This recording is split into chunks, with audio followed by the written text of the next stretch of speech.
Behind me is my BMW Z3. We just got this car for $3,500 in hopes that I can sell it for around $6K. So far, I waxed the car, made sure that it ran smoothly, and fixed the headlights. But in today's episode, I have to repaint the spot on the hood, fix this broken piece, and a bunch of other small things. I have a lot to do, and I still don't have a title. And so I tried calling Pendot, where I immediately had to deal with a robot. Can we please switch back to people? They then put me on hold for like 30 minutes just for them to say, access to customer service representatives is unavailable. why?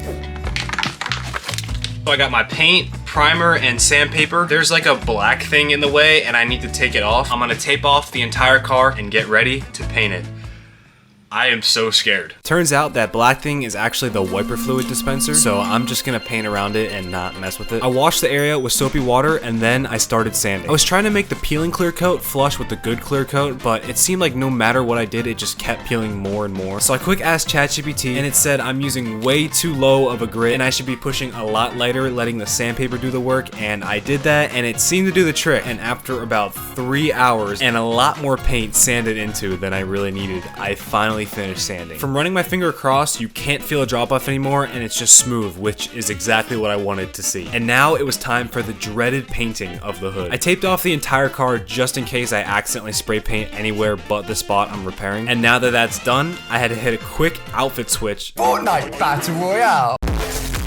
First, we're starting with the primer. Is this a good time to mention I've never used a spray paint can before? I attempted to apply my first layer, which didn't look too good, but that's fine, that's why we do 2 layers. And now that the area is all covered, I waited an hour for it to dry. Since I did such a terrible job spraying that, I had to sand it down in order for it not to be super bumpy. I then taped a few pieces of paper, folded it in half to the car. It'll make sense in a minute, I promise. I decided to spray a little bit on my hand, because I guess I wanted to do some finger painting, and then I started to spray the first coat. It doesn't look crazy good, but we're doing 2 more coats after this, so after 10 minutes, I sprayed the second coat. As you can see, the papers I put there helps the new paint taper down to the old paint so it doesn't create such a harsh paint line. So I waited another 10 minutes and applied my last coat, and let me tell you, that was fun. And now, in order to protect the paint, I have to spray clear coat. I went super light on my first application, just making sure to cover all of the area. Waited 10 minutes and then finished it off with the last layer, which I sprayed on pretty thick. This took a lot longer than I thought it was going to, and I finished at almost 2 a.m. So now we have to wait 24 hours for this to dry. In the meantime, I started to look for a replacement for this missing piece here, but the only option I could find was to buy one off Facebook, which the only guy who had this part wanted $125 for it. Absolutely not. I still had the broken pieces of it, and after I put it all together, I realized I wasn't missing any pieces, so that gave me an idea. I ran out to Michael's to pick up some leather. They only had white and brown, so I decided to go with brown since I think it could match my interior and it would look cool. When I got home, I duct taped and super glued all of the pieces together, and just like that, all of this was feeling pretty solid, but obviously this is super ugly. So I got the leather I just bought and started wrapping it around the interior piece, securing it all with duct tape. Okay, I know it looks so unorganized and you're probably thinking it's stupid just to duct tape it all, but I just needed to get the leather in place because I'm screwing it into another piece of metal which will all hold it together. I then screwed it back in the car, which was a struggle, and just like that, we saved hundreds all by doing some arts and crafts. It's been 24 hours. The paint obviously looks way darker in the spot I painted because of how extremely faded the rest of the paint is, but that's because I haven't polished the hood yet. As you can see, there's some sharp tape lines and the paint isn't perfect, so I went ahead and wet sanded the entire spot, sanding more around the edges to blend it with the old paint. I haven't even started this car in like a week, so here's a fresh cold start.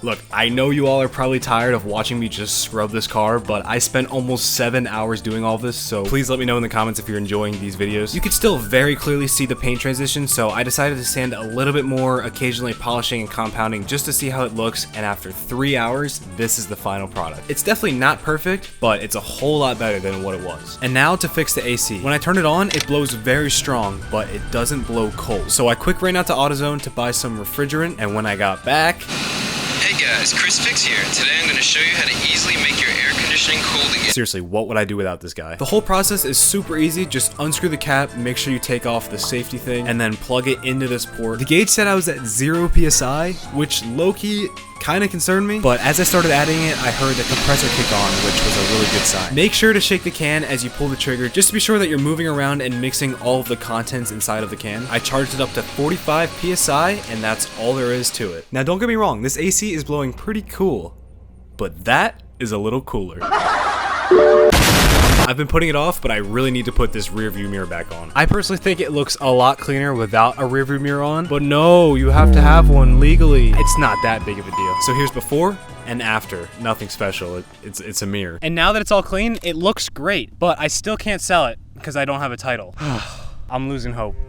And as I was looking at houses in Alabama to move away from these stupid Pennsylvania title transfer rules, I got a text from my mom.